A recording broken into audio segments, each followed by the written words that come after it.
یعنی شروع میں ان کا اپنا بندہ کہہ رہا ہے کہ حملہ ہم نے کیا ہے، ان کا اپنا ترجمان کہہ رہا ہے، ان کے ساتھ ایسوسیٹڈ لوگ یہ کہہ رہے ہیں، آپ یہاں سے اندازہ لگائیں، لیکن جھوٹ گھڑنے کا سلسلہ جاری رہا اور اسرائیل کے سرکاری سوشل میڈیا اکاؤنٹ نے اسرائیلی فضائیہ کی وضاحت جاری کی جس میں حماس کا راکٹ ہسپتال میں گرنے کا دعویٰ کیا گیا۔ تاہم ہسپتال پر حملے اور اسرائیلی پوسٹ میں حماس کے راکٹ گرنے کے دعوے کی ویڈیو میں تقریباً 40 منٹ کا فرق نکل آیا، یعنی جو ہسپتال پر حملہ ہوا اور جو انہوں نے حماس کے حملے کی ویڈیو شیئر کی کہ یہ دیکھیں یہ حملہ ہوا ہے، اس حملے کی وجہ سے یہ مس فائر ہوا ہوگا اور ان کے اپنے اوپر لگ گیا، اس میں 40 منٹ کا فرق نکل آیا ہے جس پر ویڈیو ہٹا دی گئی، تاہم جھوٹا دعویٰ برقرار رہا۔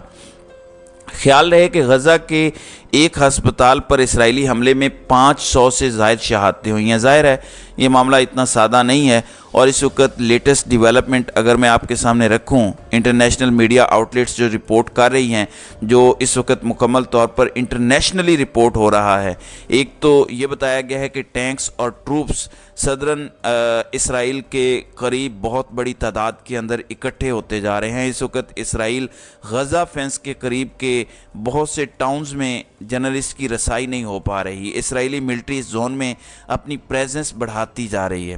اس وقت بتایا یہ جا رہا ہے، جو رپورٹرز انٹرنیشنلی وہاں موجود ہیں وہ بتا رہے ہیں کہ اس وقت کوئی بھی جگہ، کوئی بھی مقام، کوئی بھی ایریا، کوئی بھی پیس آف لینڈ ایسا نہیں ہے جو جارحیت یا ان کی بربریت سے محفوظ ہو۔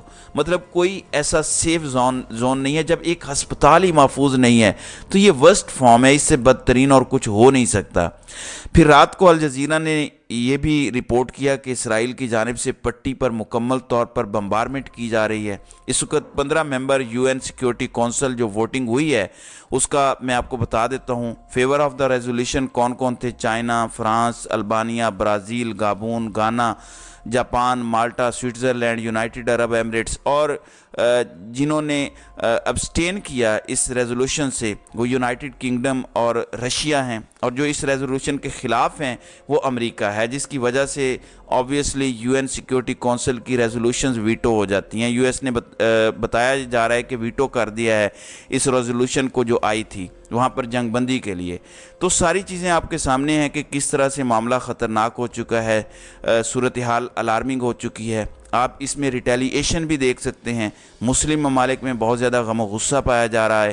اس وقت روس اور متحدہ عرب امارات نے غزہ پر اسرائیلی بمباری جو ہسپتال پر ہوئی ہے اس کے بعد اقوام متحدہ کی سلامتی کونسل کا ہنگامی اجلاس بلانے کا بھی کہہ دیا ہے۔ اس صورتحال میں ایران بڑا کلیئر میسیج دے چکا ہے۔ ایران کے وزیر خارجہ بھی ایکٹیو ہیں، وہ سعودی عرب پہنچے ہیں۔ ایران پر بہت سارے الزامات بھی لگتے رہے۔ ایران نے کہہ دیا ہے کہ اگر یہ مزید آگے بڑھے تو پھر ہم کھل کر سامنے آئیں گے۔ اب ہوا کیا ہے؟ تاریخ میں پہلی مرتبہ ایران نے کالا جھنڈا جو سمبل ہے جنگ کا یا وار کا، وہ اس وقت آویزاں کر دیا ہے اہم ترین مقامات پر۔ یہ بتایا گیا ہے کہ امام رضا ان کے روضے پر بھی یہ پرچم لگا دیا گیا ہے، اور یہ ہسٹوریکل سمبل ہے، ایک بہت تاریخی سمبل ہے اسلامی ٹریڈیشن کے اندر کہ یہ ایک بہت بڑی جنگ ہے اور اپنے خون کا بدلہ ہر صورت لیا جائے گا۔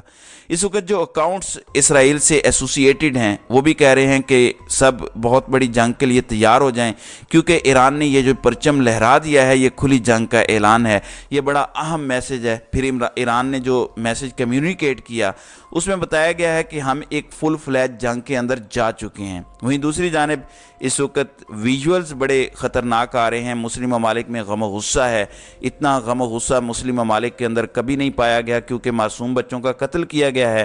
بہرحال ہم تو ہر طرف کا موقف آپ کے سامنے رکھ رہے ہیں، انٹرنیشنل میڈیا آؤٹلیٹس کی خبریں، ٹائمز آف اسرائیل، ہیرڈ، عرب میڈیا سے خبریں، تاکہ گراؤنڈ کی اصل صورتحال ہم اپنی جو ہے وہ آپ کے سامنے آگاہی رکھ سکیں۔ پابندیوں کا خطرہ ہوتا ہے لیکن بہرحال خبر تو دینی ہوتی ہے۔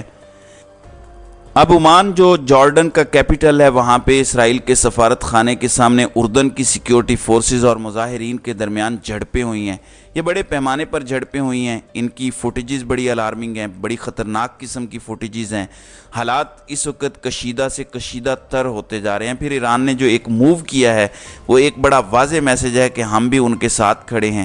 ایک ایسے موقع پر ایران نے یہ جھنڈے آویزاں کیے ہیں جب امریکی صدر جو بائیڈن نے جارڈن بھی جانا تھا، لیکن جارڈن بہت بڑا علاقہ ہے امریکہ کا اور جارڈن کے اندر اسرائیلی سفارت خانہ بھی ہے، وہ اسے تسلیم بھی کرتے ہیں۔ مسلم ملک ہے، کنگ عبداللہ کی بھی کوئی مجبوری ہوگی کہ وہ وہاں پر بائیڈن کو منع کریں، کیونکہ ان کی عوام سڑکوں پر ہے، کشیدگی بڑھ رہی ہے۔ تو اب وہاں پر بھی اس طرح کے حالات ہیں۔ باقی ملکوں میں آپ خود اندازہ لگا لیں کہ مسلمانوں کے اندر کس طرح کے اس وقت جذبات پائے جا رہے ہیں۔ ظاہر ہے دودھ کا دودھ اور پانی کا پانی ہونا ہے، حقیقت سامنے آنی چاہیے۔ جو قصوروار ہے، جو مجرم ہے، اسے اس کے جرموں کی سزا ملنی چاہیے۔ پوری دنیا اس کا انتظار کر رہی ہے۔ پھر وہی بات ہے کہ ظلم پھر ظلم ہے، بڑھتا ہے تو مٹ جاتا ہے، تو ظلم نے ایک دن مٹنا ہے، یہ ہمارا ایمان بھی ہے۔ جہاں پر بھی کوئی کسی کے ساتھ ظلم کرتا ہے، زیادتی کرتا ہے، تو اللہ تعالیٰ کی لاٹھی بے آواز ہے، اس کے ساتھ ایک نہ ایک دن مکافات عمل ہونا ہے۔ ہماری دعا یہی ہے کہ دنیا کے اندر ظالم ایک مثال بنے جو بھی کسی کے ساتھ ظلم کر رہا ہے۔ تو ناظرین اکرام، آپ کی اس ویڈیو کے حوالے سے کیا رائے ہے؟ آپ اپنی رائے کا اظہار کامنٹ سیکشن میں ضرور کیجیے گا۔